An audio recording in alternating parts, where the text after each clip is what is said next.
Pak Roy, bagaimana Anda menggali SHID ini membaca atau menyikapi dinamika ini secara strategis? Iya, kondisi sekarang ini memang industri perhotelan tuh sangat berat ya, terpuruk ya.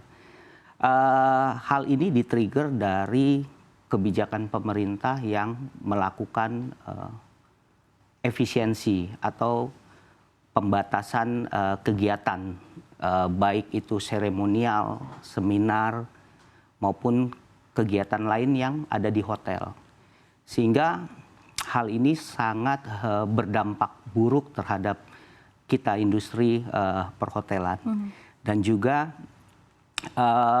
kalau kita ketahui bahwa pemerintah itu porsinya itu secara nasional tuh 40% terhadap perhotelan. Dan juga khususnya ke kita, Hotel Shahid, kita itu untuk porsi pemerintahan itu sampai 72,5%. Jadi kalau misalnya adanya pembatasan maupun tidak ada lagi kegiatan pemerintah, itu sangat terdampak ke kita. Sehingga strateginya yang kita lakukan adalah kita harus mentransformasi segmen market kita. Itu yang harus kita lakukan dalam waktu dekat ini, dalam keadaan yang sangat terdampak berat buat industri perhotelan. Jadi kita transformasi segmen market kita dari pemerintahan yang 72,5% itu kita rubah, harus kita dapatkan ke baik ke segmen corporate maupun ke segmen retail dan juga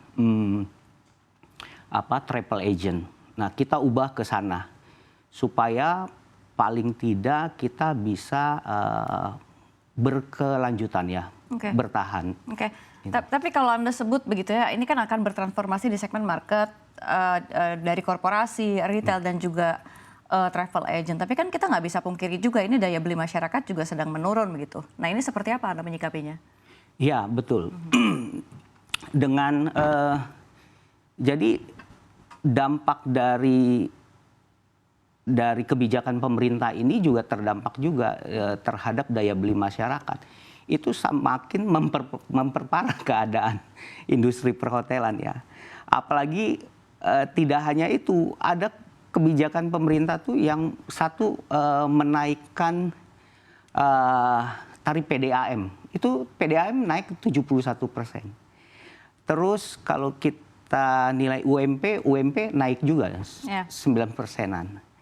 Lalu industri gas itu juga berkontribusi ke kita itu naik juga. Jadi udah daya beli masyarakat lemah, terus biaya-biaya naik, ditambah lagi kebijakan pemerintah yang melakukan ini, itu kita itu harus benar-benar melakukan pengetatan.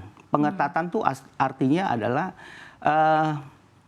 cost-nya kita tekan sekuat mungkin sehingga tuh kita bisa bertahan di titik nol aja deh, jangan sampai minus. Karena kan kita ada fixed cost ya yang harus kita penuhi, misalnya itu labor cost ya, itu pun terdampak bagi kita tuh ada kegiatan yang harus kita hilangkan. Misalnya tuh kayak kalau karyawan sudah habis kontrak, itu tuh kita nggak perpanjang.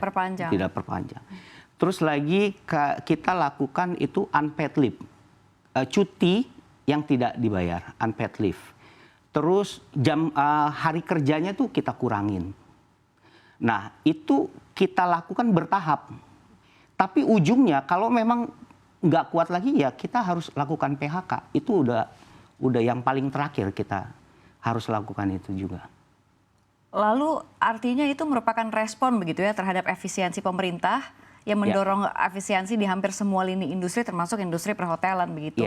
Dan artinya SHID ini merespon tekanan efisiensi dalam operasional bisnis itu dengan cara perampingan yang tadi Anda sebutkan. Iya. Oke.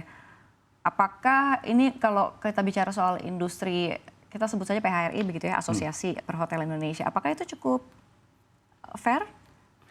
Ya, bahkan PHRI kalau yang saya baca ya di media dan saya juga diskusi dengan Pak Haryadi Sukamdhani, Ketua PHRI, memang sudah banyak yang dilakukan PHRI, mulai dari bersurat ke Presiden, ke Kementerian Keuangan, ke Kementerian Pariwisata, bahkan membuka dialog diskusi.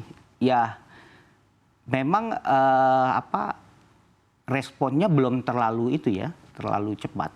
Kalau saya artinya belum menemukan win-win solution. Ya. Adapun kayak ini ya, kebijakan dari Kementerian Dalam Negeri yang lalu itu, Pak Tito yang menyampaikan keran kegiatan pemerintah daerah sudah mulai dibuka gitu. Tapi kalau kita cek di hotel kita yang di daerah tuh, kerannya memang sudah dibuka, tapi anggarannya belum dibuka. Jadi ya. Jadi belum diserap. Belum bisa diserap. Oleh industri. Belum bisa. Oke. Gitu. Baik, ini menarik. Tapi bicara soal tantangan begitu ya. Jika boleh jujur nih Pak Roy ya, tantangan paling nyata apa sih yang sedang dihadapi industri perhotelan saat ini? Dan kalau kita lihat secara spesifik, bagaimana Shahid menyikapi agar memang Shahid ini tetap relevan dan juga kompetitif? Tantangan pertama itu memang satu itu kompetitor ya, itu udah pasti. Yang kedua itu kebijakan-kebijakan pemerintah yang tidak mendukung. Kalau pemerintah kan lakukan efisiensi, menurut saya efisiensi oke aja gitu. Tapi kalau efisiensinya ekstrim gitu, sampai misalnya 300 triliun di stop dalam waktu yang sesingkat-singkatnya gitu kan, itu tuh berasa juga ya? Berasa ya, kegiatan pemerintahnya stop semua gitu, itu ya paling nggak gini, kegiatan efisiensi yang tidak menimbulkan kontraksi terhadap pertumbuhan ekonomi.